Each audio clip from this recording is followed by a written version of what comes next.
Today's guest is a comedian, an actor, a writer, and a director known for some of the funniest shows that anyone has ever seen. He's going into his 4th season and final season of Righteous Gemstones, which just kicked off on HBO. Vice Principals, Eastbound and Down. He's a legend, and he's one of the most requested human beings ever to be a guest on this show. I'm grateful to spend time with Mr. Danny McBride.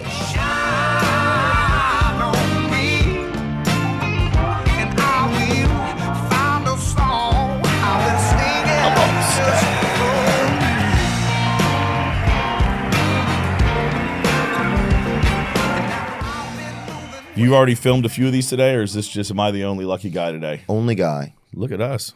This is amazing. So thank you for your time. Yeah, are you kidding me? We good? Sick. Is this going to have where all of our lines are, what we have to say in the interview? That'll be up there? Yeah, that'd be so good. That's actually not a bad idea.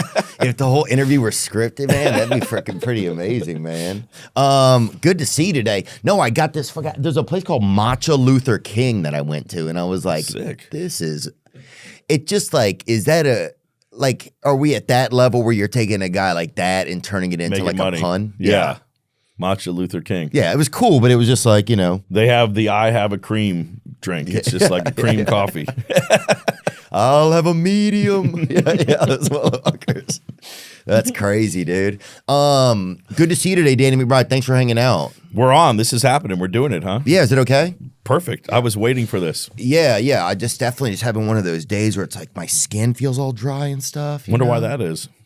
I don't know. I don't know how hydration became like the hot thing in the past 10 years. Is that it? People only started drinking water and hydrating in the last 10 years, you think?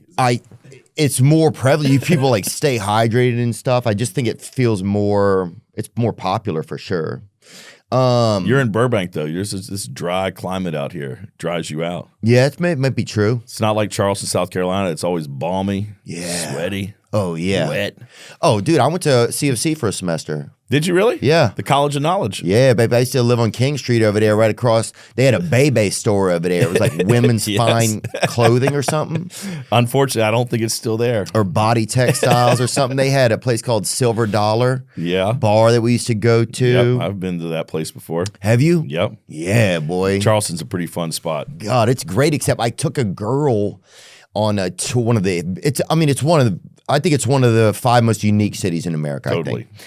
And I took a girl on like a carriage tour or whatever, and it was a black girl that I was dating at the time, and a lot of it's kind of, it gets a little, you know, some of the history around there is. Oh yeah, they got some history around. It's some risque history. So like, at a certain point, I'm like trying to tip the driver early, like, dude, just can we change this to a ghost tour maybe? Yeah.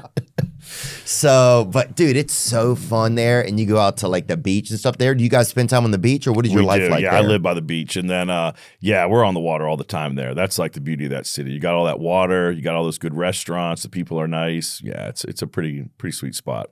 Yeah, and it's good. And you can kind of learn to surf there. People don't realize that. You can kind of learn to like baby surf there. Yeah. There's just enough little wave action. Just the perfect little waves. Yeah. Do you ever get out there on them? I think I'm too top heavy to surf. I'm more of a bodyboarder. Yeah. You ever seen big heavy dudes try to surf? It's really it's hilarious. So it's like Mr. Potato Head body out there trying to surf. The aerodynamics are off. Yep. Yeah, why don't they have who's coming out with the big boy board? You know, big and tall needs a surfboard. I feel like this. You have to just go all in on the boogie boarding. Like, no, I'm good at this. This is what I'm all about. I could stand up on this thing, but I choose not to. Dude, but is there anything a little bit dicier than being an adult boogie boarder? Like at a certain point. Yeah, it's true. You're not going to pick up any new fans doing it. And the wives are always just standing in the distance, like just waiting, shaking heads. Yeah, like I'm in it for the children. You know, I brought you a present today. Did you really? Yeah. I always like to share new products that I find useful in my life, and this is a dick laser. Oh, damn. What it is it's like a laser pointer that is a dick that projects dicks. Oh, really? Yeah. So if anyone's running their mouth too much in here, look at your shoe. Look what I put on your shoe right there. Whoa, that's cool. That's pure cock, huh? It's pure cock. There's some variable settings on there too, I think, where you can kind of change what nasty stuff you put. That's the PG end right there. That's just your light. The other end is where you get the dick right there. Oh. So this is where you find a suspect like that. Yeah, and then the other one's where you embarrass him. Wow, dude, thank you, bro. Yeah, you're welcome. I think you could use that. Anytime anyone's talking too much in here, you just throw one of those across their forehead and it'll shut them up fast. Yeah. Or if you see an old guy, you put a limp one on him just to fucking... I make my cats chase it around the house. It's pretty useful. Oh, yeah, dude. There's nothing cooler than that, seeing some cats chasing a little cock around. Those are the good old days, you know? Bro, thank you. This is so nice, man. We've had 2 really neat gifts, and this is definitely one of them. Cherish it forever. Very, very sweet of you. Was your neighborhood cool growing up, or was it like in a city? I know you grew up in Georgia. I know that. I was born in Georgia, but... you grew up in Virginia, sorry. Yeah, Virginia. I was born in Georgia, and then we actually spent a few years after that. My dad was a guard in the prison at Lompoc, California. So I lived for a few years on the prison reservation right outside of the prison where like all the people lived whose parents worked in the prison. What? All the like prison family, like you were there with those children? All types of, I bet it's pretty diverse over there, was it? It was. Pretty tough crowd. Yeah, it was crazy. And I lived there, and then my dad got transferred to the Federal Bureau of Prisons in D.C., and so that's when we moved to Virginia. Is it scary being the child of somebody that works at a prison? Like, what's that kind of energy like? You know what? I didn't really kind of get it until like, I mean, this was like, I'm talking like real little. Like I moved out of there and we were like in kindergarten. But oh, yeah, I can remember though, one night the alarm's going off and like my dad came in and like rounded me and my sister out and we had to go into their bedroom and shut the door, and I like looked out the window and it was just my dad with the shotgun going outside, jumping in the back of a pickup truck with all my friends' dads. There was like a prison break and they were going to go chase the dudes down. It was like, ooh, this is some real shit right here. Yeah, yeah, bro. God, that's cool. Yeah, because I wonder if you did like if your dad, I guess he doesn't bring work home because that would be like having an inmate come over for dinner or whatever. I think if he brings work home, there's a big problem. Yeah. We grew up by this, it was like a prosthetic kind of, not factory, I guess. I think it was hoping that like after the war, like prostheticing would scale up or whatever. Mm-hmm. But it never really did. But they had a lot of, they give us like the used, like the fucking, you could get them out back. Sometimes the used ones, the ones that didn't. Used prosthetics, ones that people didn't want? Yeah, returns, or ones that were, they didn't, it's not like veneers, but when they just didn't do the edging right on it or something, or the hand was too small for the guy who pinky ordered. Was too sharp. Yeah. Like, whoa, yeah. Can't even hug my wife with this. Yeah. But we would, you'd have people like, or it would be 2 middle fingers. Some, Guar fan would get like one with 2 middle fingers on it. But that was something that was always funny around us because you'd see like people would chase each other with different little appendages, or you'd see fucking somebody, not hit their wife, but throw a hand at her, or something. It's cool that you knew where to find those rejects. That's good. It was fun. It just made things fun. Or you see like somebody try to break into a car, but not using their own fingerprints, like try to. It's brilliant. Yeah, just type shit like Commit that. crimes. I like it. Yeah, it was a different time, but yeah, I missed that a lot. I bet you have influence. You could probably get fake hands with 2 middle fingers still if you wanted to, I bet. Yeah, that's a good one. I think somebody can send them your way. They need that though, dude. Especially with just how the things are going these days. It's like, I think you almost want 2 middles. Yeah, I feel like with the state of the world, we all definitely need more middle fingers. Yeah. We don't have enough. Do you, I know since you live over there in Charleston, do you stay out of like, I know that you don't have social media, stuff like that. You just keep all that stuff out of your life? I really do, yeah. Like, when we shot Vice Principals, Walton Goggins and like Busy Phillips, they were on there, and they were all they were involved with social media, and they were kind of telling me, you got to get in there, it's awesome. And so I like had an Instagram account for like a matter of a few months and was like, fuck this. Yeah, I felt like it was a gateway for just crazy people to be able to reach out and touch. So I just wasn't that, I don't know, it wasn't my deal. Some people I know are amazing at that stuff, but it just didn't feel like a natural fit for me. Yeah, and so, but it's just good that you like recognize that. Yeah, it's kind of addicting and it makes you feel bad, I think, sometimes. Some things are nice to see because it feels inspirational, but then sometimes you're just like, you're keeping up with this kind of weird void, it feels like. I liked it purely. The only thing I miss about it is I like seeing bum fights. I like seeing all the schoolyard fights. I like seeing fights. That's what I like to see on there. Oh yeah, they have everything. They even have gauze on there now, so it's upscaled. It's upscaled a lot. Do you miss like being when I was a kid, like things were dumb, like shit was just, you could be funny all day, you didn't give a shit, like somebody had noodles or something when you got home, like there was just shit was possible, right? Somebody had noodles when you got home? Or it was just like everything was gonna kind of be okay. Do you miss like but I notice as I get older, my brain doesn't even come up with like some of the ideas and stuff that I had when I was a kid, and like do you notice any of that for yourself, like that you felt like your humor was different then, or that humor changes as you get older? I feel like if you're creative, being bored is good sometimes, right? And I feel like sometimes with these phones, with all this information all the time, your brain is just constantly occupied by other people's noise. And so I felt like when I kind of turned that stuff off, I just felt like there was all of this noise that just went away. And then all my stupid ideas could flourish. I could make jokes about noodles. Anything was possible. Yeah, that's a good call, man. Yeah, it's like, yeah, because maybe sometimes I think that is what I miss. I almost miss feeling, I know this sounds weird, I almost miss feeling dumb a little bit. Yeah, not knowing about everything that's going on in the world. Yeah.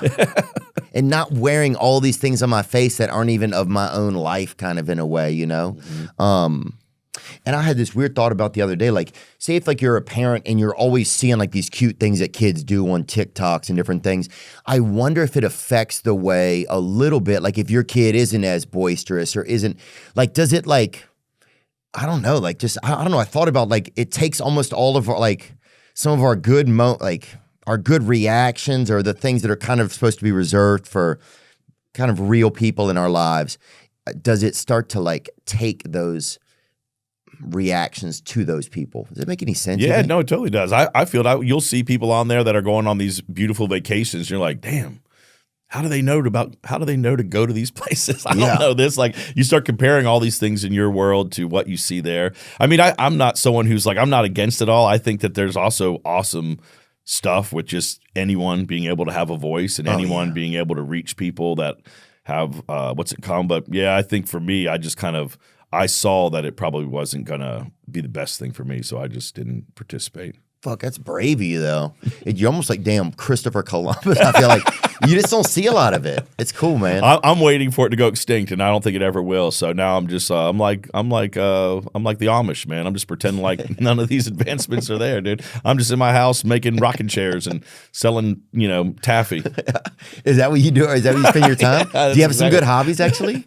I need to get some hobbies. I don't have good hobbies. I think my hobbies were always like making stuff. Like when I was a kid, I'd make movies or write stuff. And then once that became my job, then people are like, what are you into? It's like, I guess just my job is what I'm into. But that's what's beautiful about Charleston. There, you can get out in that water, you can get outside. And so that stuff is great. Yeah. Yeah, dude, I had a roommate over there. We would drink so much gin and tonics and just wet the bed all the time over there. A lot of bedwetters in Charleston. Oh, dude, beautiful. Yeah. People were like, I'm on the sailing team. It was like, sure you are, brother. You better fucking put a catamaran in between you and your wife, dude. Dude, you know who I saw yesterday, speaking of social media? The Rizzler. You ever seen this kid? Oh, I've seen the Rizzler, yeah. Dude, I met him in person. Yes. I'm having dinner, right? I was having dinner. I look over, and it's a kid, and you don't want to look for too long because it's like, it's just not something you do. And look at him. Look at him, dude. Oh, and you got a pic with him too. I love it, man. Bro, I was so excited. I don't know, but it's kind of weird because you don't want to be like, I'm talking to a kid or whatever. And then, but definitely, dude, I'll say this. Wait, where were you guys at? Is that Craig's? I went to Craig's The dinner. Rizzler's just hanging out at Craig's, huh? Bro, it blew my mind. There was like some guy in there who like had like overdosed on age or something, like some super old guy who's like, I'm a producer, He's like, I produced the Mayflower or whatever. I was like, that was a fucking boat. That was a boat in the 1800s. But yeah, anyway, this is the coolest thing that ever happened. So I was so excited. And not to snitch on him or whatever. First of all, he had 2 Pepsis or whatever past 8 p.m., which I think is. That's late. The bedtime stories won't work anymore. He'll be up all night. Yeah. Yep. Yeah, that's a little late. And some people say his grades have been suffering. And I'm like, well. I think he's evolved past grades, right? He's never going to have to learn anything. He's just going to be able to do whatever he wants in this world, I think. Yeah. Yeah, that's true. My son watches all this stuff, so he keeps me up to date on who's who. The Rizzler, you know, he shows me the ways. Oh, that's cool. Yeah, it was definitely nice. I mean, it was just neat to see him. It was interesting to be impressed by a child, but he's kind of like the Macaulay Culkin of like their generation. It seems like, you know. I mean, maybe that's a reach, but yeah, he was fucking eating at Craig's with some. It just like it was very bizarre. And I asked him a question, and he just started doing his arms like that. Did he do his little move to you? Did he give it to you or no? I don't think I got it. I think I mean, I'm an adult, and I shouldn't have really been talking to him, so I think I was a little. And the weird thing is, you see all these adults looking at him. It's just got to be so weird to be him. It does. It's like he's this generation's Shirley Temple. Yeah, he really is. Yeah, he's an Italian Shirley Temple. But he definitely looks like, I just heard his grades have been suffering. And I even was like the dad. I was like, somebody said he's had issues in social studies. And he looked at his dad like, you've been telling people. Yeah, why are you talking about my grades? So that was kind of interesting. My friend and I made a movie. David Spade and I wrote a movie. Thank you for inspiring people to like just kind of create stuff on their own. Oh, that's great. Yeah, I have some buddies who I think Steve Little was in it. Yes, that's great. Did you guys have fun with him? Oh, he was the best. Maybe him and Chris Elliott were like the best people that came in. Man, that's great. Yeah, Steve Little is he's such a good dude. He's so incredibly funny. Sweet, too. Sweet and kind. I love him. He's like just like a teddy bear that's been like not in a halfway house, but definitely like boot camp, like could have been a wrestler type of energy. Yes. But like, yeah. And he's fearless. He'll do anything. He was like just it was awesome just for him to be in there. Did you cast for him? Like, were you the picker for him? Yeah, I was the picker. Yep. Yeah, when we wrote the pilot for Eastbound and we had that role, you know, we just went to we went through the regular casting process. And honestly, like as soon as I saw him, then that's like where that character kind of like blew up then. Like there was no intentions when we first wrote that character would be such a big deal in the show, but it was seeing how genuinely funny he was and how cool he was. Then every season just became like, what can we get Steve to do this year? And he never shied away from any of it. He was always game. He'd always take it much further than we ever imagined. He was amazing. Yeah, he's special. And he drank out of those those little creamer cups. I saw him drink a couple of those in a row. Me and him went down to Guadalajara, Mexico. I guess it was beginning of last year. I was launching this tequila brand, Don Gato, and I got him to come down there with me, and we shot these ads for it. And after the first day of shooting, I came down to the hotel bar, and he was just there with a pad and paper. And I'm like, what are you doing? He's like, I'm handwriting my mom a letter to tell her how much fun I'm having here. I was like, that's what I love about Steve Little. He handwrites his mom letters. It's a special person who does that. Yeah. He definitely seems like a hug that got left somewhere but rescued. That's right. Yeah, we texted a little bit after. I got to touch base with him and say, hey, but that was just crazy. And it's just crazy. Like you see people and you're like, oh, this works for casting, because we would have friends that would send in videos and some of them are like audition tapes. And then you're like, oh man, that's my friend, but it just doesn't fit for this thing. It's just not the right fit. Yeah. It's like, it's super specific kind of to watch, because I used to just put in audition tapes and I would never get booked for anything. And I was like, but then this time we're getting the videos in because we're doing the casting. You're like, first of all, I see why I never got anything. Like my shit was fucking very obtuse. But then you'd have friends that would send a role and you're like, oh, this is almost perfect, or this would be kind of risky, but it might be adventurous. That was probably one of the most fun things I think about creating something. Yeah, that casting is definitely fun because stuff can just take a new life on. And you're right, it's one of those deals where someone can be really good and you can kind of tell instantly whether it's the right fit or not even based on their talent, but like whatever ideas you had in mind for what that character looked like or how they talked. And you can kind of tell instantly when someone comes in like, yep or nope, you know. And I think that's a hard gig, man. I've been lucky that I have like tried to write most of the things that I've done, but just being an actor has to show up constantly and put yourself out there in that way. It's tough, hard. Man. It is hard. And drive over there and be depressed while you're driving over there, trying to do your lines and be in traffic. Sitting in a lobby where it's a bunch of dudes who look kind of like you. Sucks. Yeah. Oh, God, dude. Yeah, that was some of the tough, like, I did that for probably 6 or 7 years, probably, and I never had any hope that I was going to I almost did it, I think. I don't even know why I was doing it. I think you're just in LA also when you're young enough, you have the energy to do it. With Fistfoot Way, you didn't write that, right? Jody Hill wrote it? Me and Jody wrote it together. You wrote it together. Mm-hmm.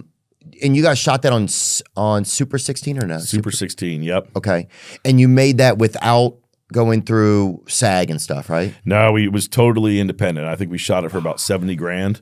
Shot it in like a little less than 3 weeks. And yeah, it was all just buddies. Everyone just came down there to do it. And yeah, I mean, it was, Jody and I had both lived in LA for a few years at that point, and, you know, neither of us had found like any real success. And so it was sort of a Hail Mary of just like, all right, let's just see if we can kind of do this on our own. And what do you notice that's easier about doing a film like that, or doing something where you have to go through all the where everything is more guilds and all of that? You know, if you're at a place where you can afford the guilds, then you already have a leg up. You know, you're already kind of in the zone. That thing there was like, there's no one trying to help us make it. There's no one, you know, they don't care about it not being the guilds because they just don't ever think it'll see the light of day. So, yeah. You know, every bit of that is a fight, because not only do you have to kind of get the resources and figure out how to do it and how to talk people into coming and doing it when there's no upside for them. But then even once it's done, there's no guarantee that anything will ever happen with it, you know? And so I think that can be pretty discouraging for people sometimes. Yeah. Yeah, it's definitely interesting. Like we made this movie and now we're figuring out, like, we wrote it and everything, we funded it ourselves. So it's super scary because you're like, all you really have right now is this piece of debt kind of. Yeah.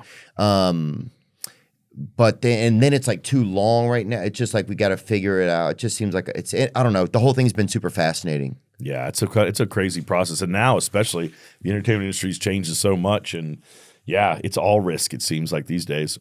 Yeah, do you envy things about the entertainment industry right now, like as opposed to whenever you kind of first got into it? You know what I find interesting is like I went to film school in North Carolina. That's where I met Jody Hill and a lot of the guys I work with. And you know, in the 90s, there was just like such a healthy, independent like film market. I mean, you were going to film school and you're seeing guys like Tarantino and, you know, Kevin Smith and all these dudes are just like making stuff that's pretty simple and it's not requiring massive budgets, and they're finding audiences. And so it was inspiring. You felt like you could do it, like you were, like anyone could do it. And it's kind of funny that it was much harder to make an independent film then. I mean, you had to shoot on film. You had to there was all these elements of things that were super expensive. Oh, yeah. And it seems kind of crazy that with technology, it should be easier than ever to make something independent, but it feels like the market is like not as healthy as it used to be. And yeah, it's kind of disappointing.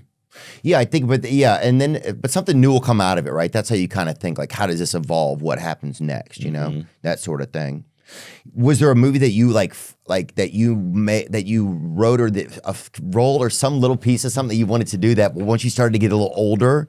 Because I'm like, fuck, this thing would have been great like 7 years ago. I think I could have pulled it off, but now it's just, like, do you ever think like that? Like, was there something you had? You're like, fuck, now I'm gonna have to cast somebody to do it instead of do it. It's so hard writing stuff that most of the time when I have written something, it's been with the intention of going and making it. I only have a few things that I've written that I didn't kind of move on, but most of them were just because it wasn't any good and it wasn't something to kind of pursue. But luckily, all the stuff I've really put my energy into, I've been able to see it to fruition in some way or another. Wow. Yeah. Yeah, but yeah, because that's what I think about. Like, I had this idea for this thing. It was like Sinkhole Baby, right? Like a guy, like the sole survivor of a sinkhole, right? Yeah, Sinkhole Baby. In a small town, right? And people are like, they fucking love him because he made it, because God picked him. and at the cafe, they even have they'll have like a little oatmeal there, but they put a raisin in it, like at the town cafe. That's Sinkhole Baby. That's him, yeah. Wait, and so you think that you've gotten too old to be Sinkhole Baby now? Well, but then what happens is, it creates a lot of hype when something happens to you that you didn't plan, right? Like suddenly you're a celebrity, but how do you live up to that in a small town when you didn't really do anything? When really God did it with gravity, and now you have to fucking live like the repercussions of being Sinkhole Baby. And then you go on tour with like other people, like Hit by Lightning guy and fucking, you know. I think you need to make this, dude. There's a story here. Look at this. I just feel sometimes like I'm just getting a little too old. Hey, man, you're never too old to be a Sinkhole Baby. That's one thing I've learned in this world. Really? You think that? Yeah, I believe that. And I think I don't know what the second half of it is sometimes. You got to go back in that sinkhole. You left your phone in there. You got to get back in there. Your buddy was left behind. Got to get his body. Got to bring it up. And then at the end, you go to the cafe and they put 2 raisins on top of that. Yeah, you know, that's how you win in the end. All right, folks. If you've got a little itch for some Bitcoin, or you're trying to dip your toe into that crypto pond, then listen up. because I've got something for you. Let me introduce you to MoonPay, the smoothest, easiest way to buy and sell crypto. Just use what you've already got. Your credit card, debit, PayPal, hell, even Venmo. That's right. MoonPay's making crypto easier than ordering a pizza.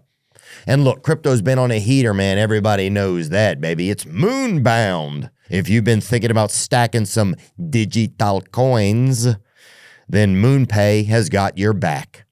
MoonPay is not just another player. They've been around the block and have the experience to make buying crypto as smooth as a freshly paved road.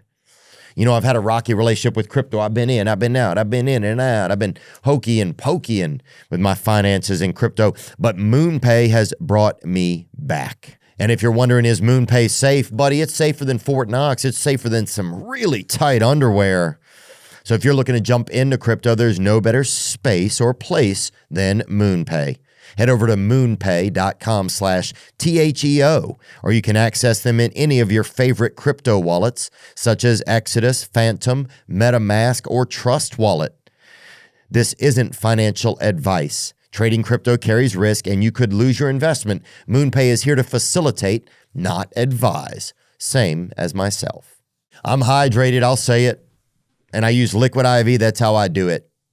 Just one stick packet of Liquid IV. I open up a bottle of water. I pour just a touch out, just a sip. For the hydrators that aren't here, pour a little out for them. And then I pour that packet in, put the lid on, shake it up, and douse myself with that thick, good liquid. They have true-to-fruit flavors that keep you hydrated, like raspberry lemonade, white peach, my favorite, and rainbow sherbet. Liquid IV, Hydroscience, provides an optimized ratio of electrolytes, essential vitamins, and clinically tested nutrients that turn ordinary water into extraordinary hydration. Break the mold and own your ritual. Just one stick and 16 ounces of water hydrates better than water alone. Treat yourself to extraordinary hydration from Liquid IV. Get 20% off your first order of Liquid IV when you go to liquidiv.com and use code Theo at checkout. That's 20% off your first order with code Theo at liquidiv.com. Stay hydrated. I'm dried out right now. Better get some. Do you see Shane Gillis sometimes? Have you seen him? Oh, yeah. I love Shane. Have you gotten to meet him or no? I have. Yeah, we helped him produce Tires, his show he does for Netflix. You helped him produce it? Yeah. Yep, oh, I didn't even know that. Yep. Yeah, because it's so funny that I think there's times when I see him and I'm like, oh, there's something about him that it's not but there's something about the way he is. He's himself. He's himself, you know, not polished and just kind of shooting from the hip, you know. That's good. I think people respond to it. I think they like seeing that. Yeah. Yeah. He's a special guy. And he just like one look, he's like, yep. And you're in, dude. Yeah, he makes me laugh. He does, man. He makes everybody laugh. It's good, and it's cool to see him. Like, Tires was kind of a comedy that I think kind of changed things because there's jokes in there that I feel like they wouldn't put on Netflix 10 years ago or even 5 years ago. Yeah. And now it's changing. Do you feel some of that? You know, I feel like we've always tried to push it in everything that we've done. I know people are like, oh, you can't make comedies about this, that anymore. But, you know, even when we made Eastbound and Down, it wasn't like they were asking for that. It wasn't like people were like, we need like a racist baseball player that cusses at kids and does cocaine. There wasn't like like an ad in the trades for it. You know, I think that you come in, you make something funny, and then that's what, you know, that starts new trends. That makes people gravitate towards it. I think that obviously you see people getting in trouble for saying fucked up shit, but I also I feel like it's very rarely do you see people get in trouble for actually like making something that is, you know, I think people get in trouble sometimes rightfully so for saying bad shit, but I can't really think of where people really get in trouble for like making something that pushes the lines. I mean, maybe I'm like forgetting things, but I kind of feel like a lot of times people just want their ass to be kissed. And I think when you make something that pushes the boundaries, everyone's not going to kiss your ass. People will get upset about it, and you have to be cool with that being part of what goes with pushing the boundaries, is that those boundaries are going to sometimes push back on you, and that's just part of the deal. Yeah, I almost relate it when you're saying that. It makes me feel like if you tweet something, you're just saying something. You're looking for controversy. It's like, But if you go out and make put out a conversation of something, then the response from people is different. It is. Like tweet, people just argue. There's all type of shit. But you go and actually put a conversation out, then it is more of like discussion, and people at least respect that you had the conversation. I think so. I think that's what it is. I mean, obviously, you can be judged on whether it's good or not, but that's a different thing than whether if you're just putting something out there that's problematic and people get mad about it. I mean, it feels like that's honestly what you're asking for, right? When people put something out there that's controversial, it's made to have people start fighting, right? Isn't that part of how the whole thing works? I think so. Yeah, Shane just did SNL. Did you get to see any of it? I did. I saw a couple beers. That's pretty funny shit. Good, I need a couple beers in my personal life. I think I will fix a lot of things. Oh, yeah. I mean, I fucking used to overdose over there in Charleston, especially on Halloween. Dude, one year I made out with 3 ladybugs, dude. Oh, just the creatures, the ladybugs, the actual insects? Or people dressed as them. Oh, perfect. And then you wet the bed and went sailing after that? Perfect. That's a perfect night out in Charleston. That's the Charleston Decathlon right there, dude. Oh, yeah. Everything in Charleston seemed haunted. Shane just did SNL. You ever hosted SNL? I've never hosted SNL. Did you get asked to do? Did you not want to, or was it a thing? Or is there any real gravity there, or am I just slurping around? Because I'll fucking shine this dick on myself if you need me to. You can. You shine there. You know what? I love SNL. I grew up watching it, and one of the first movies I ever did was Hot Rod, which was produced by Lorne Michaels. And when we were shooting Hot Rod, I met Bill Hader and Andy Samberg and Akiva and Yorma and all those guys, and they were just coming off their first year of SNL, and so it was cool. I liked those guys, and Lorne had actually kind of prodded me to see if I was interested in joining the cast, but it was the same exact week that we sold Eastbound and Down. And so I was like, as much as I'm flattered, this is what I'm going to go off and do. And then none of them ever talked to me ever again after that. Odd, yeah. Well, after seeing Kenny Powers, how do you think Kenny Powers would pitch against some of today's hitters, do you think? I think he would have to juice it up, dude. He would. He would have to. Don't you think? I feel like there should just be a special league for just all the dudes who juice it up, right? Bring it up. There's Olympics that start. There's a new dope Olympics they're starting up. I love it. That's a great idea. The Trump sun is starting up, which is kind of fucking perfect. Is it really? It's an enhanced games, what they call it? Enhanced games, brother. Oh, dude. Which is that's also what I call my erection a lot of times. This is something else. Yeah, because I'm on those pills, but a group led by Donald Trump Jr. is infusing funding and some political muscle into the enhanced games. And so what's the thought process here? That this will sort of, anybody who wants to dope it up will stay out of the regular leagues, and they'll gravitate towards this? Is that what it is? Come over here. Yeah, it says he's offering $1 million for the first sprinter to break the 100-meter world record. Can you imagine some guy the rest of his body's falling off? No, they cross the finish line, their hearts explode. That's what happens if you win. Yep. Wow. How do you train for these events? I can't wait to see. It's just going to be superhumans leaping over houses. Well, I'll tell you how you train in our town. You would meet up with the guy behind the Winn-Dixie and get some Test 200. First of all, you would hide it from your wife and have to pull over on the side of the interstate and shoot. And you and your buddy, who have been like talking about who commonly refer to against gay folks, have to pull over and shoot it into each other's rear ends. Yeah, and then all your hair falls out and zits start forming on your back, and your wife is like, "What is going on? What happened to you?" But you're ready for the 3-legged race with your buddy. You're gonna do it. Yeah, I like that. Okay. That's what matters. I'll tune in. I'm in. You have your last season of Gemstones? Last season of Gemstones. I live in Charleston, like we talked about, but so I've been out in LA this week, just running around, running my mouth. This is my last day of running my mouth. It's wonderful. Oh, thank you, man. It really is cool. Save the best for last. Well, it's nice of you to say that and lie to me, but I will say that I waited in line one time to get a photo with you, like probably maybe 10 years ago somewhere. Really? Where? I think it was at Comic-Con. Oh, really? Yeah. Shit. It's pretty cool. I know people, when this show first started, I think everyone thought you were on the show. They always thought you were Tony Cavallero. Oh, yeah. Tony's a buddy of mine. Yeah, you guys had that similar vibe, I think. I actually, honestly, when the first season came out, I remember I met with a reporter, and they asked me what it was like to work with Theo Von. Did they? Yeah, and I was like, that's not Theo Von.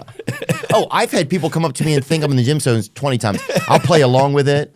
This dude's so awesome, man. Tony's one of the greats. And I love he's such Tony. a sweet guy. He really is. He's Whoa, incredible. somebody put our face right there. I didn't even notice that. Look at that one. No wonder some people think this shit.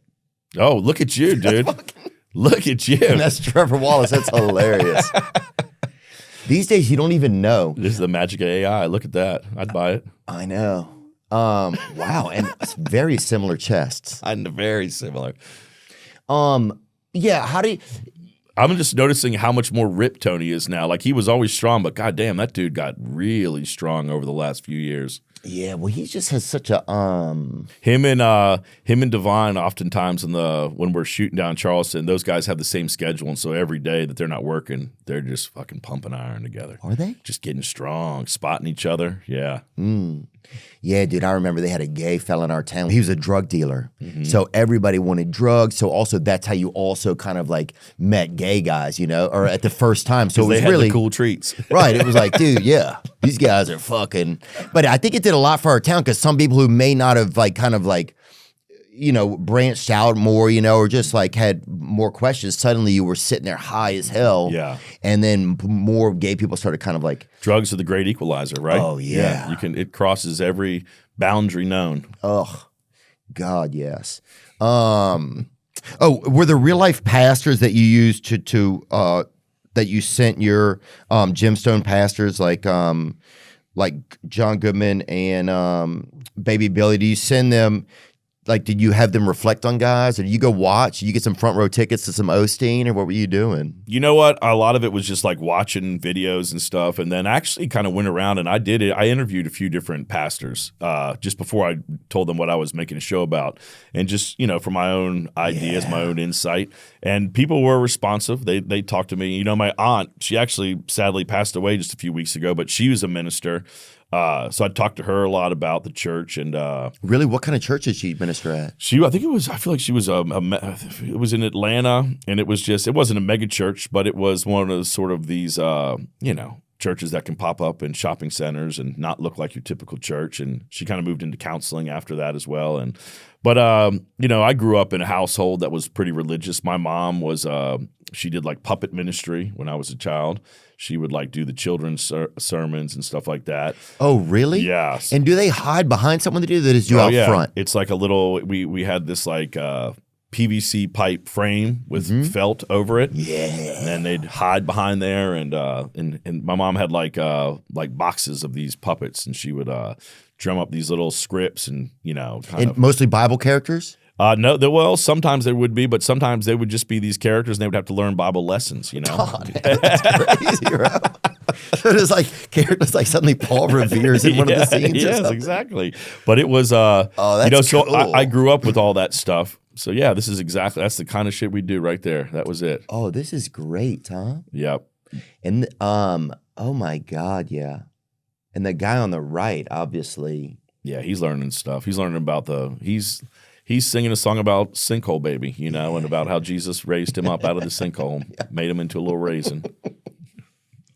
Oh, that's cool, man. Yeah, I'm trying to think if we had any puppet no, what did we have? We had a guy who was missing one finger. Puppeting's a lot of shoulder work. People don't think about that. Got to have a lot of upper body strength. Yeah. That's the French bulldog of you stay like that. the trauma region. Yeah, you're really building those shoulders. Is your mom pretty proud of you? What's you guys' relationship like? We're good. We're strong. She moved, they lived in Virginia, and then when we moved down to Charleston, she moved there. My wife's from Los Angeles. You know, I met her out here. I was here for like 20 years. And so when I convinced her to move to Charleston with us, you know, figured it was only right. Me, her, and the kids come down. Her mom, who's Angelino, she moved down there too. So now for the first time in my life, I have I live in the same town as my parents, and yeah, it's kind of wild. Wow. Yeah. That's so cool, dude. You got to capture the whole dream. I think that's everybody's dream. I'm gonna go. I'll show them. I'll move. I'll have the girl. I'll have the family. You know, it's been nice, man. I always feel grateful for what we get to do, and but the fact that like this show, all the shows we've done, I've made it with all my buddies that I met in college. You know, guys I met when I was 18 years old.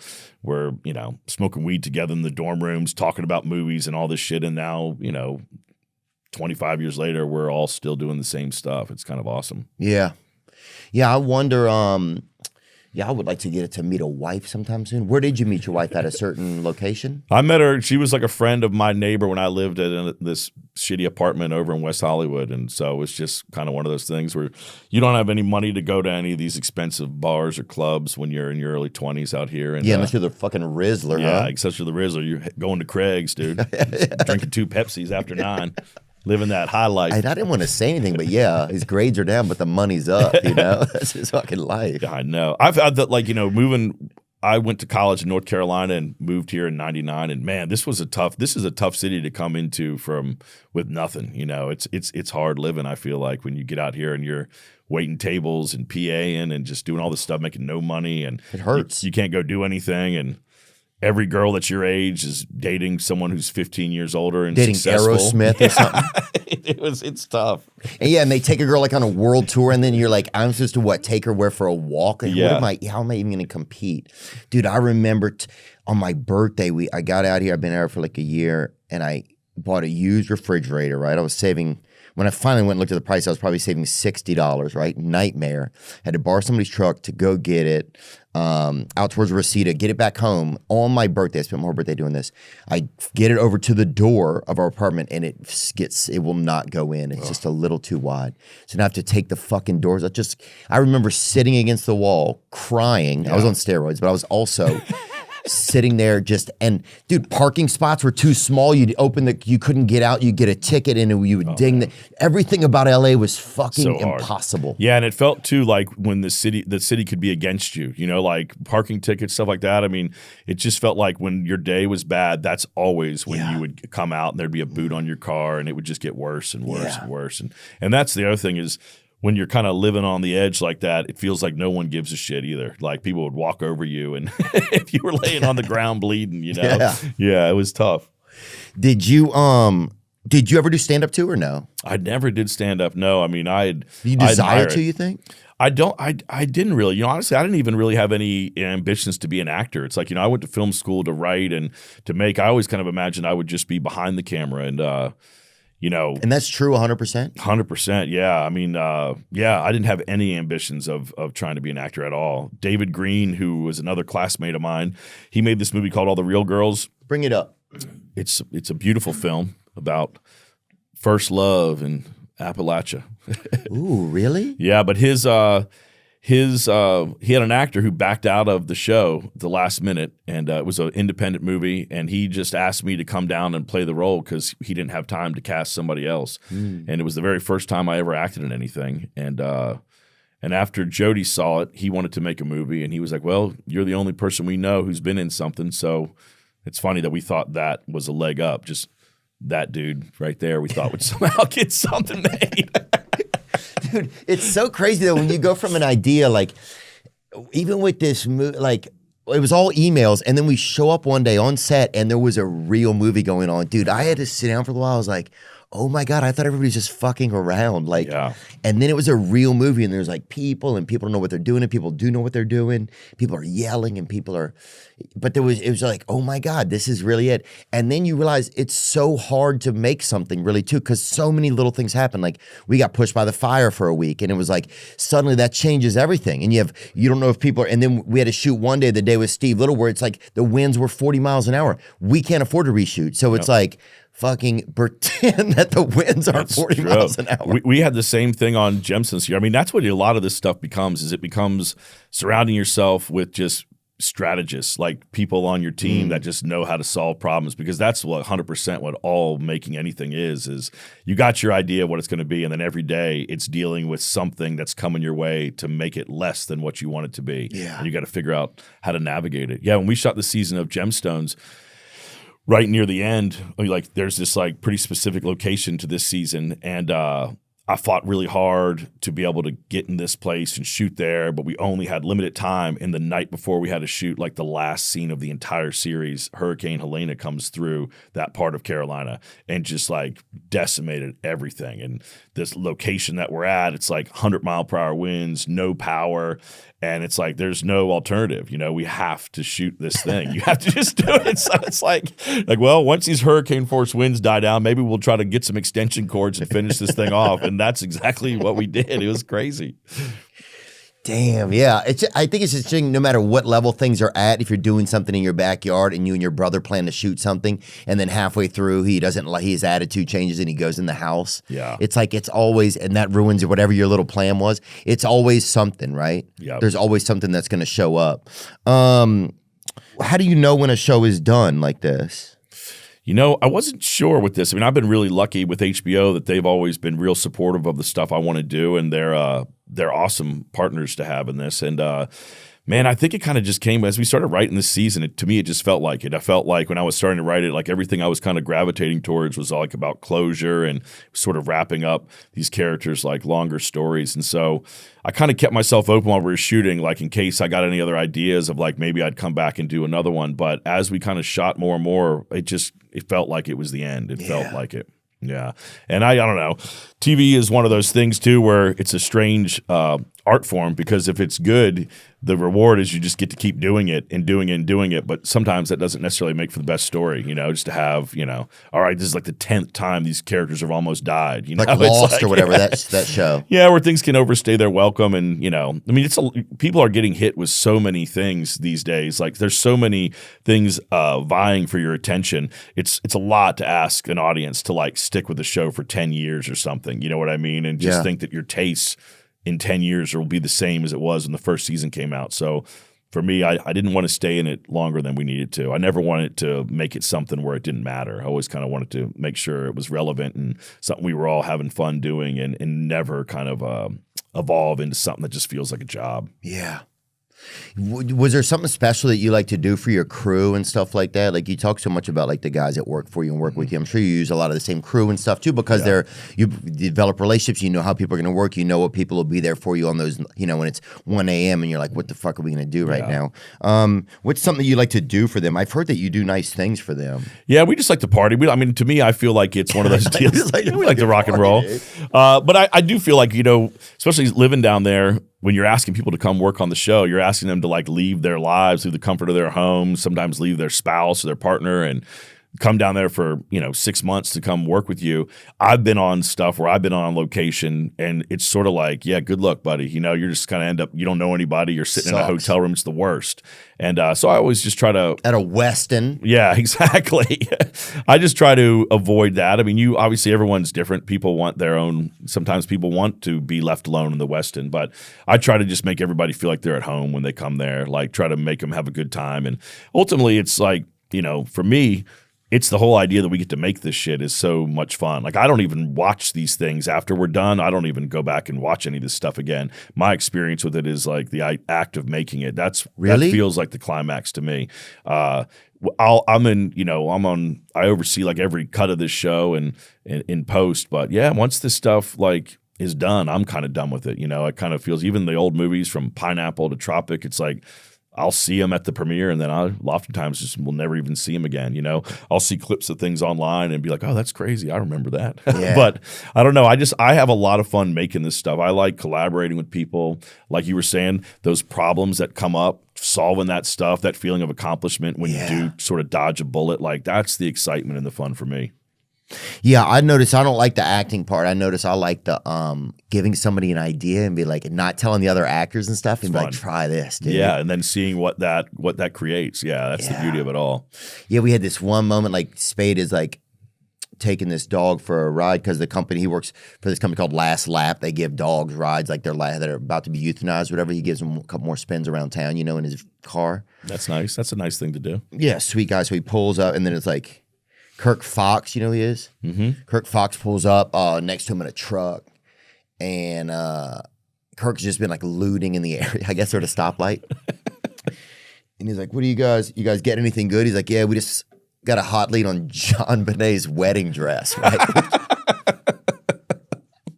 And that came from your dome? That was out of your pocket? Snuck over just like a fucking like a fucking Navy SEAL. I just put this little fucking I just shined that cock right in his soul. And then I went off and hit in the distance. And that's what I noticed. That's the only thing I always loved. I always liked, even when we were a kid, like we would go like not getting molested, what's called camping with people's dads, right? And getting molested. No, you were right. The first thing you said was right. It was like Cub Scouts or whatever. But I remember one time we left and I told everybody that Jay Leno had died, right? And you couldn't check back then. Mm-hmm. So the whole weekend you would hear the dads talking about it, kind of reminiscing about Leno and some of their favorite guests and shit. And I would be in my tent laying down, just crying out of my fucking little penis. I was crying out of laughing so fucking hard. Man, that kind of stuff was Boy Scout camps. I went to a Boy Scout camp when I was a kid, and I remember it was like we had our Cub Master was one of the kids' dads, and it was him with 12 boys, and we're camping. And he just got, over the course of the week, he just got stranger and stranger. And at one point, he just kind of like left the camp for a while, and it had been a bit since he'd been back there. And every night we would always notice that he'd go into his tent and he would just like lay down and put these headphones on and just kind of lay there. And so I was so curious, like, what is this motherfucker listening to? And I'm probably like 12 years old. And when he was gone, I snuck into his tent and I picked up his headphones and I put it on and hit play.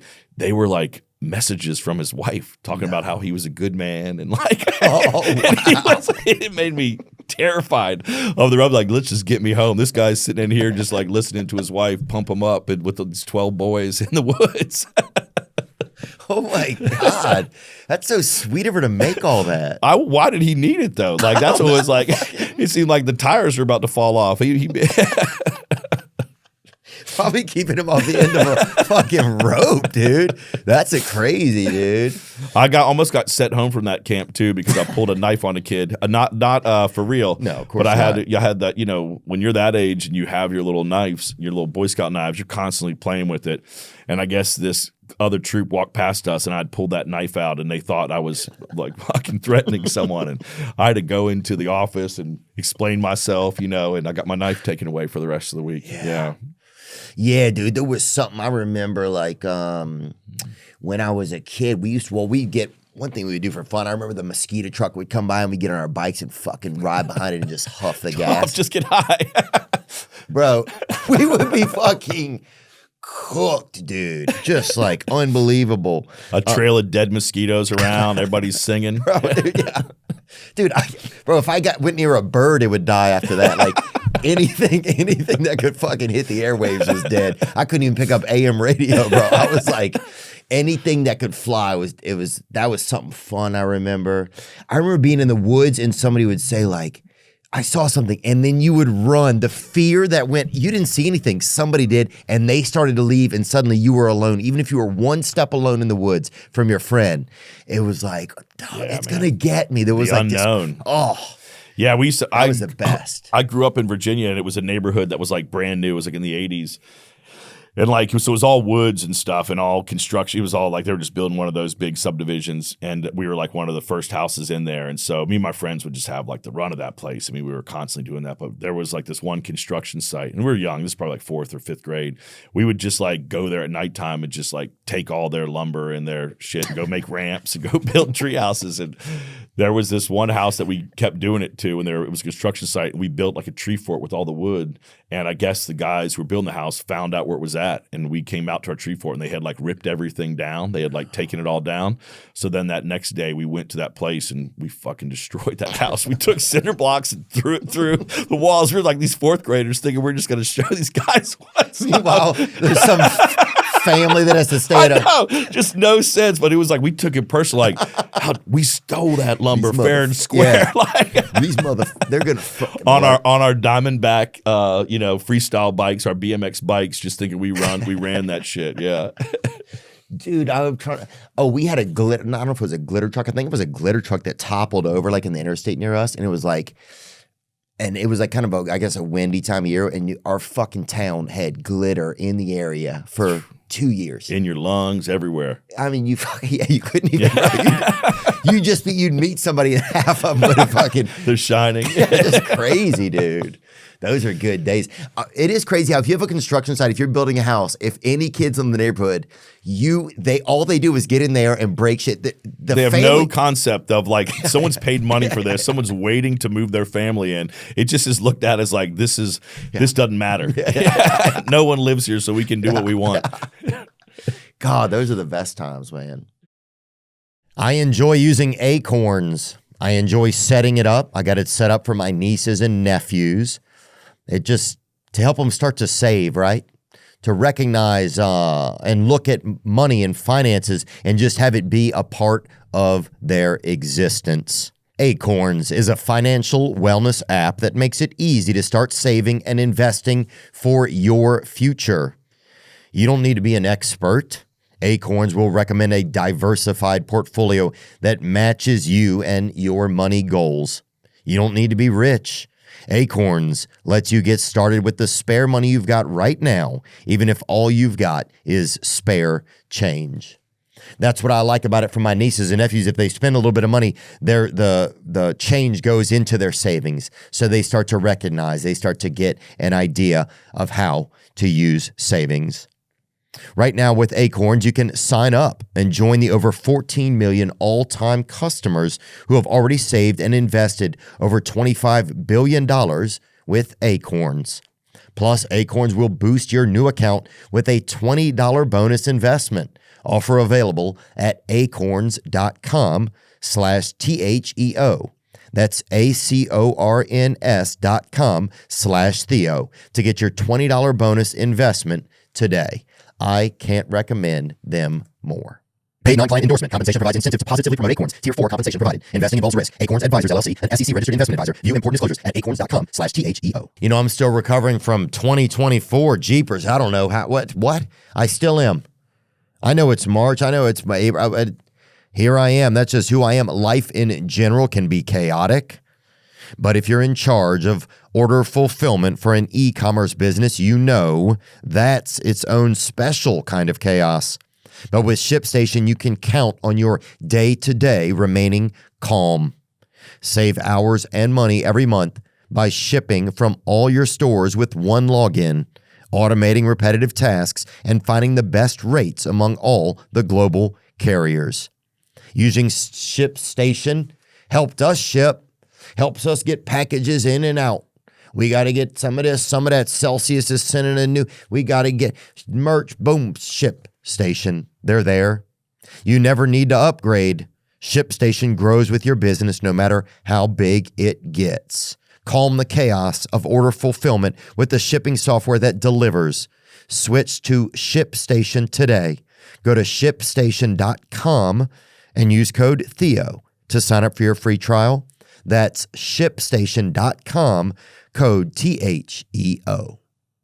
Yeah, that's the stuff that I think sometimes about getting older. It's like, do you ever start to think like that you only get to do so many things? Does that start to become a thing in your head at all? I mean, you've been, so proclivative or whatever it's called, but prophylactics. Prophylactics, yeah. You've been so prophylactics, but do you ever start to think about that? Like, shit, I gotta, or is it kind of like, I know I've had that a good amount of time to make what I've wanted? I sense it with my kids. When I was living out here in Los Angeles, like we lived up off of Mulholland, and my son was like, he was like in kindergarten. He's starting to like, he's like, I want to learn to ride a bike. And I'm like, why? You're never going to be able to like ride a bike up here on Mulholland, And I started seeing that. I'm like, oh, he's not going to have the same experiences I had, that level of freedom of just kind of like coming home from school, dropping your book bag off and just like taking off until the sun went down. And that stuff is important, that little bit of independence. I kind of kept feeling like every time he got to play with somebody, there was always like me and my wife having to like orchestrate it and sit there in the background watching them play. And, yeah. And that was kind of honestly like the main reason why I wanted to move back to the South is I just kind of wanted to go somewhere where he could, unleash. He could get on a bike and have a little bit of freedom and kind of have that, It feels like you can always move to the big city, but it's definitely harder if you're a city boy to kind of like go back, go somewhere small. So I kind of wanted them to have a little bit of that sort of life, a little taste of that, Yeah. And Because like you said, it goes by quick. It's pretty soon. You can't just go destroy a construction site without ending up in prison. I wanted him to be able to go destroy some construction sites and just get a slap on the wrist. Yeah, some drywall. Yeah, I want him to fucking beat up some drywall. Yeah, I moved to Nashville a few years ago, and I like it over there. I just live in like a regular neighborhood. My neighbors are just like, as a soccer coach, it's like it's neat, I like it. It's more peaceful. It feels just like a very small city. Yeah, Nashville's fun. I like it down there. I think it's cool. It's fun over there, definitely. And it's like Chattanooga's fucking great. You been there? I haven't been there. God, dude. It's fun, huh? Yeah, it's just like there's like mountains, whitewater rafting.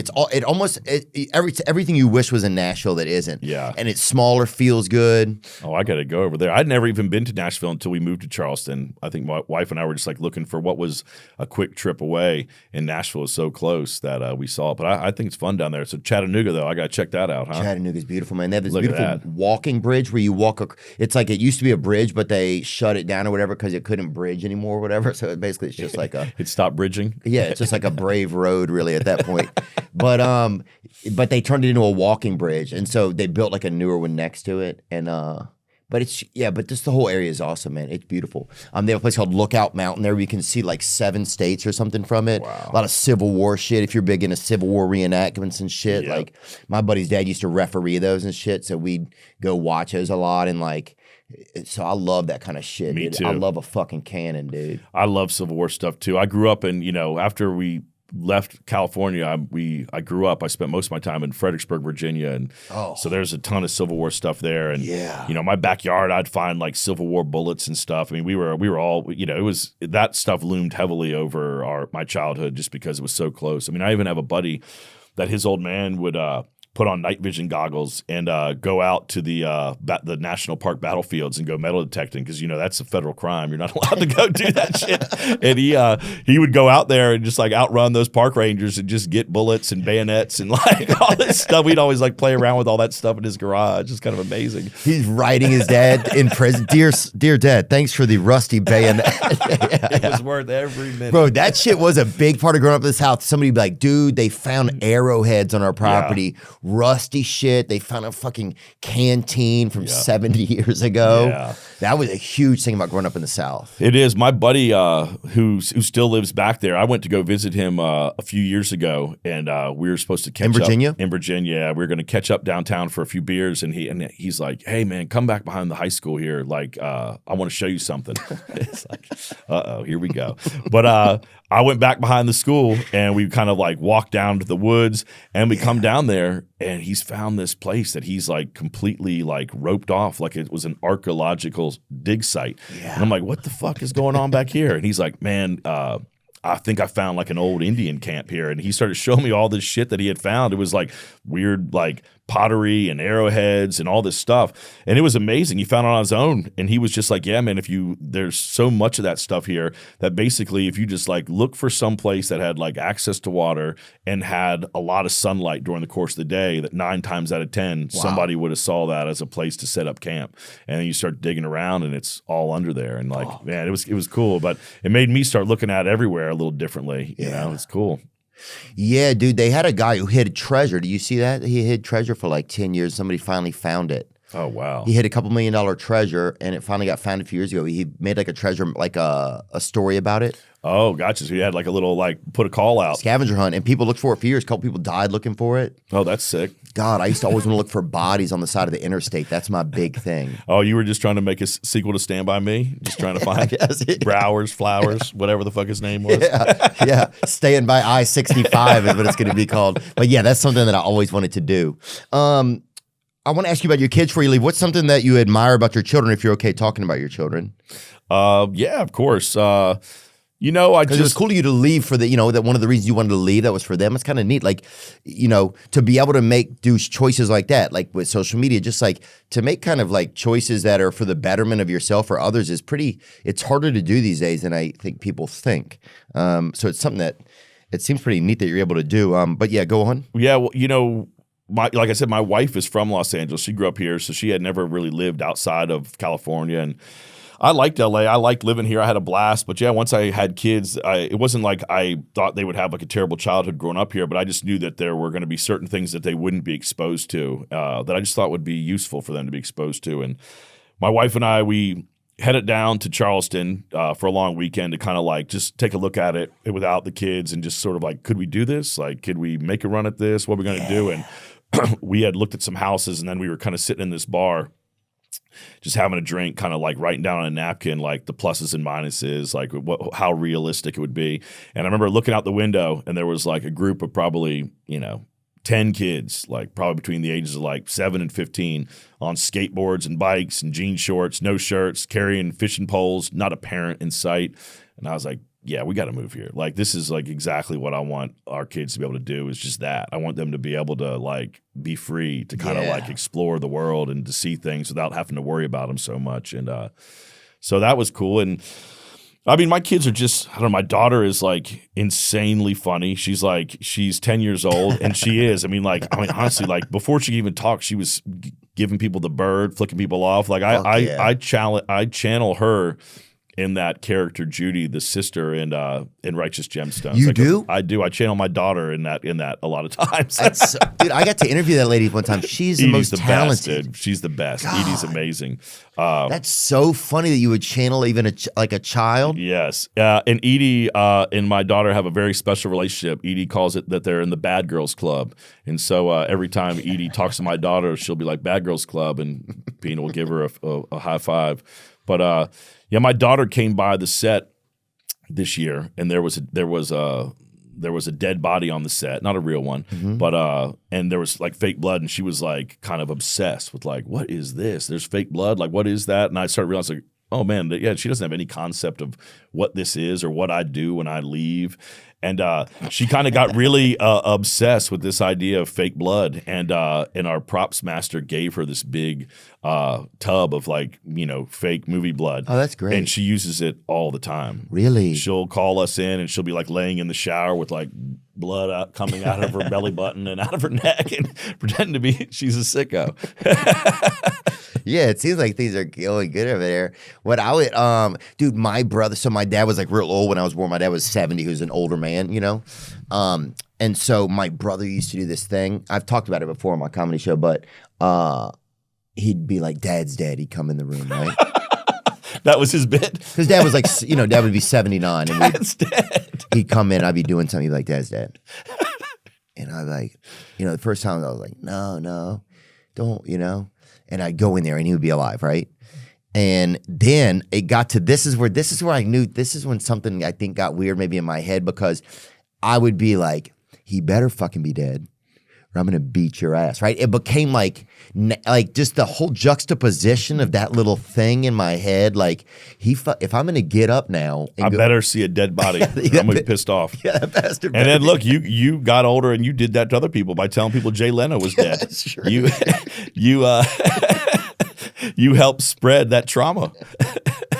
Yeah, dude, I love that kind of stuff. There was something so much fun about being young. And Michael Landon was supposed to come to our town one time and meet people at the fair, and my mom got all dressed up and went, and he didn't come. Oh, that's a bummer. That was a heartbreak. Is that what you have, that Michael Landon cutout there? Yeah, we like to have that. I'm a big Highway to Heaven fan. I'm a big Victor French fan. You kind of look like a young Victor French, actually. I'll take that. I loved Highway to Heaven. God. That was good. It was so I good. wouldn't have pegged you for a Highway to Heaven fan. That's good to know. Oh, yeah. Yeah. Dude, we grew up on that, TBS, now like the Olsons. Oh, yeah, look at him. Yeah, dude. Yeah, he's a good dude. Look at that. Yeah, that's very you. I think we could do that. I could see you being Michael Landon. I think let's redo Highway to Heaven. That's the next thing. Let's do it, dude. We'll call it Highway to Hell. How about that? Yeah, dude. It would be just one off ramp. Yeah, we just meet people and ruin their lives. That's what we do. It reminds me of the movie Family Man. Have you seen that movie? Which one is that? With Nicolas Cage. It's a Christmas movie. Oh, yeah. It's been a long time. But yes, I remember that film. I love that movie, dude. That's one of my favorites. The first movie I ever saw, I think, was, that's it right there. Did you ever get to work with Nicolas Cage? I haven't, but I'm such a fan of his, man. He's so awesome. Yeah, he seems so interesting. Yeah, and that little turn he had in Long Legs last year, I mean, how scary is that? Dark Arts. Dark Arts, yes. Satan shit. Yeah, dude. I think we need more of it. You know what I'm saying? That's definitely what I think. When I look at the state of the world, I feel like what the world needs now is more devil. Let's fucking party, dude. Let's amp this bitch up. Was there ever something weird, like once you started making some money? Because making money is an interesting thing, right? Like some people really get into it and that's their thing. But it's like, were there ever like a team that you wanted to invest in or some interesting thing that like, you know, that somebody might consider? Was there anything like that for you? Man, I don't think I have ever. I mean, I think growing up without any money, it's like the moment you get your hands on some, you just try to sock it away because you're thinking they're coming to take it at any moment. Oh, yeah. So I need to start being a little bit more ambitious with my spending, though, and just relax a little bit, probably. Yeah, that's all I'm just scared. It's like, well, what if, yeah, it's just scary. And then also, what do I really want? Yeah. You know? I think I want to start like a halfway house, but that makes clothing too, dude. Oh, yeah. Put those fuckers to work. Be like, this shirt's dope. Yeah, that's kind of a dumb joke, but thank you for laughing at that. I like it. It is dope. Thanks, dude. Yeah, what was something else that I was thinking about because I'll never see you again, but I was just trying to think of what it is. You don't think we'll ever see each other again? Is this it? No, it'd be awesome if we did. I feel like we might. Do you get impressed by a lot of the stuff that you see out there? Like, do you get inspired? Like, you'll see a movie, you'll see something, you're like, it makes you want to keep making more? Do you think you'll take a little bit of a break? What do you kind of think? Or you already have something you're making next? Nah, I think I'm going to take a little bit of a break. I mean, like I said earlier, like my hobby is basically writing and creating, you know, so I'm sure I won't stop that. But, you know, it takes a lot to make something like this. Gemstones, I've been on this now for, 7 years of working on this thing full time. And, I'm looking forward to just chilling out for a little bit and spending time with the fam. But as soon as you start doing that, then you'll get an idea for something else. And so I feel like I'll always want to make stuff. But it's also good to just enjoy your life a little bit too, and not be so worried all the time about what's going to be next, and just kind of take it easy. Yeah, I get definitely caught up. Like I have to do this or this, but then sometimes I do start to notice a little bit more. Like I want to chill out because I want to give my brain time to think, so it's fun for me. It's like so it can heal. Yeah, that used to be the most fun, dude. When your brain gives you an idea and it just makes you laugh. You're by yourself or whatever. Totally. Yep. And then you got to share it. What about your son? You said about your daughter. What about your son? My son, he's just gotten into lacrosse. Tony Cavallero, actually, he's helped us out. Tony Cavallero is a big deal in the lacrosse world. I don't know if you knew this. I didn't know that at all. Yeah, he's a big deal, and my son has shown an interest in it. So Tony has like kind of pushed us in the right direction of getting him into a cool team, and that lacrosse shit is pretty cool, man. I've been with him through all his different interests in sports, from baseball to football, and you go on to those little Parks and Rec teams, and it's always just some kid's dad coaching, the lacrosse shit, though, is like the coaches are young. They're like athletes right out of college. I feel like the kids just respond to them in a different way than they do somebody's dad. It's cool. It's good to watch. Huh. Yeah, that's interesting. I've never heard anybody even talk about that except for this girl, Mooby, that works with Barstool Sports. She played lacrosse, so I would see her. Oh, one of my friends from New York would talk about it sometimes. Yeah, I didn't know anything about it at all, and then I watched it. I'm like, this shit is hardcore. I mean, they like knock each other down on the ground, hit each other with these sticks, and I was surprised my son was even into it. I saw him getting out there whacking people. I'm like, oh, damn, here we go. What does he admire about it, you think? I don't know, man. I think that the stick is pretty cool, but you got those pads, the gear is pretty awesome, but I mean, it is a pretty rough and tumble sport. Is there ever moments and you look like that, you just knock the shit out of people and knock them on the ground. It's and like then, and you see kids doing that. You see them doing it and you're like, "Oh, you're allowed to do that." They don't stop it or anything. That's like part of the game. It's pretty badass. Boom, look at that. I've seen a 10-year-old do that to another 10-year-old. God, that's beautiful. God, you got to stop and drink that. Is it interesting whenever you see your kid, like say you take him to lacrosse and he likes it, is it interesting that you learn something about him by watching him start to like something? Totally. Yeah, you start trying to think. I mean, parents are probably the worst thing you can do is kind of like always push your kids into what you're into and expect that, you using their childhood as a way to kind of like work out all your demons. It's like, I try not to do that with my kids. Like, I don't even think my kids even like movies, It's like, I've tried to like have movie nights with them and stuff. And they're like, yeah, we're good. They don't even, they don't see it. You're like, you're part of that dying art form. I got no interest. I want to watch Mr. Beast. I want to watch them Beast Squid Games. Yeah, dude, that shit is pretty good. Some of it. It is good. I like all that shit that they watch. I think it's fun. There's that one kid, think his name is Ryan Trainer or something. He does like the stuff where he has like 10 cents and he tries to like make money to get across the country. He keeps, I haven't seen him. Pull him up, Ryan Trainer. I think that's his name. But I like this stuff, dude. I like watching. I'm like, no wonder y'all aren't watching movies, man. You guys have this all dialed in. Yeah, he'll like start with like a penny and like figure out a way to get across the country with just starting with that. Wow, Ryan Trahan. Trahan, that's what it is. I've never even heard of this. And it's crazy. This video has 60 million views, right? Like, it's crazy how much is out there that you've never even heard of, and you'll be exposed. You'll be like, oh, this is amazing. Yeah, it's really cool. Wow. I'd like to meet this kid. There's these kids, Kobe and Sam, that are like these ghost hunter kids I want to get to meet. It's, I was never brave enough to vlog. We just had some streamers in, and that lifestyle is insane, man. 8 hours in a row. It's wild, huh? Dude, and think about that, 8 hours, right? And you have to be yourself, so you can't really hide who you are at all. And then you have to go home, and then come back and do it all over again. I know. It takes a different type of brain to do that. That's what they like, though, I think. I mean, he watches kids play video games, and I try to get my head around that. I'm like, but you know what? I do remember being a kid, like over at your friend's house, sitting around the couch, watching somebody try to beat a game, and the shit was fun. Yeah. You know? Yeah, it's a good point. I guess they're just not doing it maybe together as much, but maybe they are. I don't know. This could be a phase in time. I mean, we would go play at the church parking lot, dude. Anybody that would answer the door on the way down the street, it was 3 or 4 blocks to get down there. If you answered the fucking door, you were playing defense, right?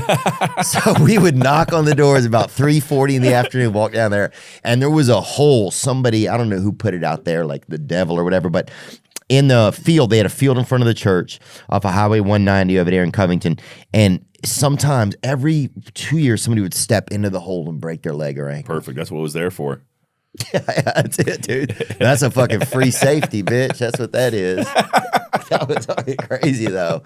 But yeah, if you answered the door, you had to come play, man. And we would get on our bikes and we would ride. They had like a ride probably about 1.5 miles over this place called Pat's Shrimp and Video, right? Oh, I like that. You get a bag of shrimp, right? Mm-hmm. It wasn't all you could eat, but it was like all they could put in the bag.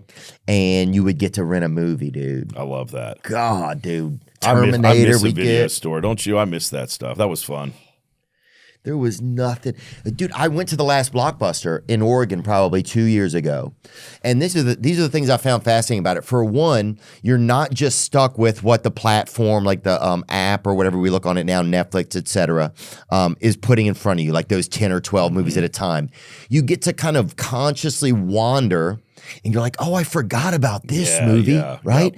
Yep. Oh, what? No way. He was in that. They did a movie together. You see all of these fronts of movies. You'll see 300 of them while you're in there. And you'll be like, drama, I'll do with that, like different ones. Like diabetes is a section. There's like some of the sections have gotten a little bit more casual than before. Pretty specific, yes. Yeah, I'm going to get me a good diabetes movie this weekend. This is what I want to watch. Yeah, I want to see these lactose intolerant films, whatever. But it's a totally different experience. It's in Bend, Oregon, which is a great place.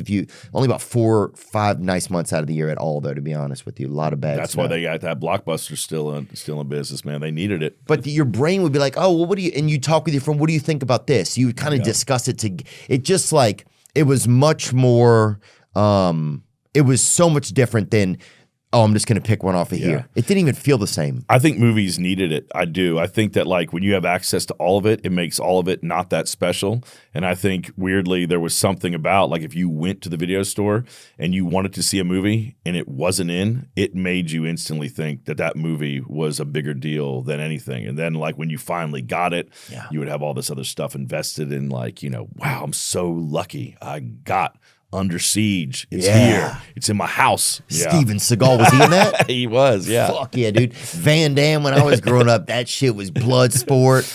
I can't believe that that's a genre that doesn't really exist. You're just like, are there no like 20-year-olds who know martial arts that are good looking, that can just whip ass and be action heroes? Like, what is going on? People don't want to see that anymore? It's a great point.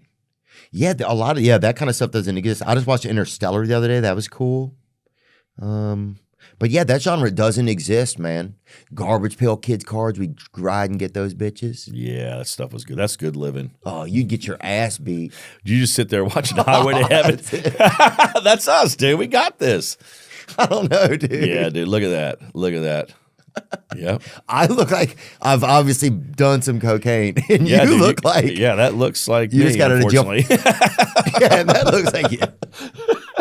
That looks like me after I watched some of them diabetes films. Yeah, I know. Got a little too deep into it. You'll be the Wilford Brimley, dude. That's right. Dude, my dad bought this car off like some kind of blackish, kind of black guys that live by us. And it was like some guys that were in the culture with like the big speakers in the car. And at that time, it was white and black guys that had the speakers in the trunk. But he bought a Cutlass off of him and he would listen to like Paul Harvey and shit like in his car. And it would just blast this bass Low in bass there. for no reason.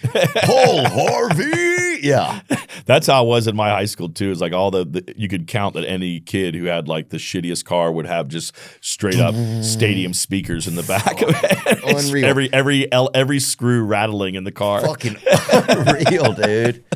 That was so much fun, man. Being alive has been fun, huh? Yeah, not too bad. We'll see. It's been an adventure.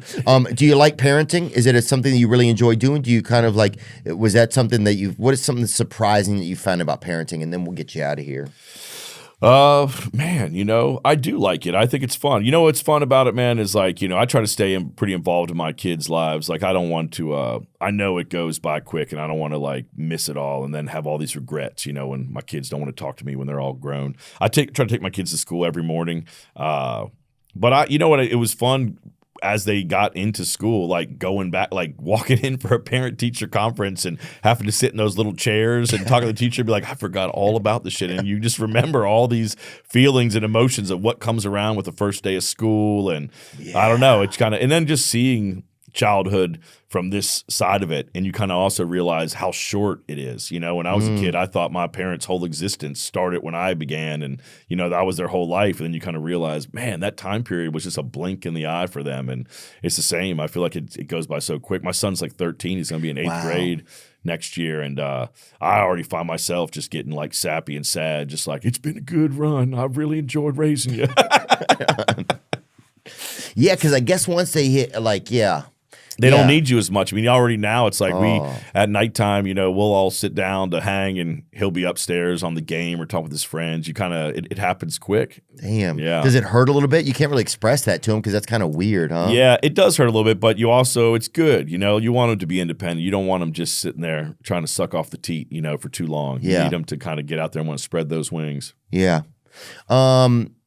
Have you ever wanted to pull off like a heist or something? That's my last question for you. Yeah, of course. Who hasn't, man? Rob somebody? Yeah. Fuck yeah. I'm not even talking about a corporation. I'm talking about just some sucker walking down the street with a nice watch on. If you were to do a bank robbery, you had to go in there with a couple of guys. Who do you bring in there with you, Danny? Well, I think after this wonderful conversation, I feel like you'd be game. I'd bring you in. I'd bring Tony Cavallero in. Maybe you guys could confuse people by them not knowing who's who. That could be a good distraction. I'd take the whole gang of Righteous Gemstones in there, man. Even John Goodman. He can throw down. I think we could take anybody. We'd take all that money. Well, he beat all that fat he had. Yeah, he did. He beat the shit out of that. Yeah, he sure did. And John is such a massive dude. He's so tall. He really? Yeah, he's a towering presence. Well, he was there was a rumor that he had lived in Bogalusa, Louisiana. So he was always like one of these like rumored people that lived in the distance, So there was always a strong love for John Goodman from Louisiana area. Yeah, he's I grew up always loving him, always. And it was insane to be able to get to work with him on this show. It'll be one of the things I'll miss the most about making this show was getting to see him every season. Really? Yeah, he was great. Awesome. What makes him so great? I mean, obviously he's a generational talent. He's a father. He's been a father to half of America over times. You look at him. It's like he was making TV shows when TV wasn't cool, and he would still be able to go pop in and work with the Coen brothers, and he just was doing his own thing and been doing it for this long, and always funny, always good.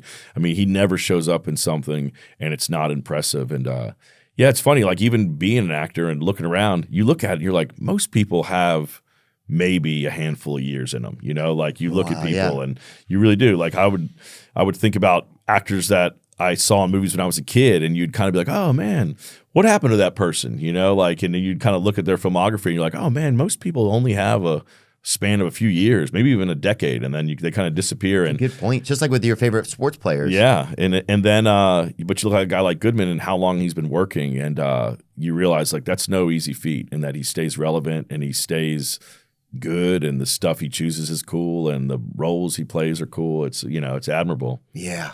Yeah, Carol O'Connor's buried not far from my apartment in Westwood. Oh, wow. And I'll take people over there a lot of times, and if they're visiting in town or whatever. And he's definitely one of my favorites because of In the Heat of the Night. Oh, yeah. God, that show was so good.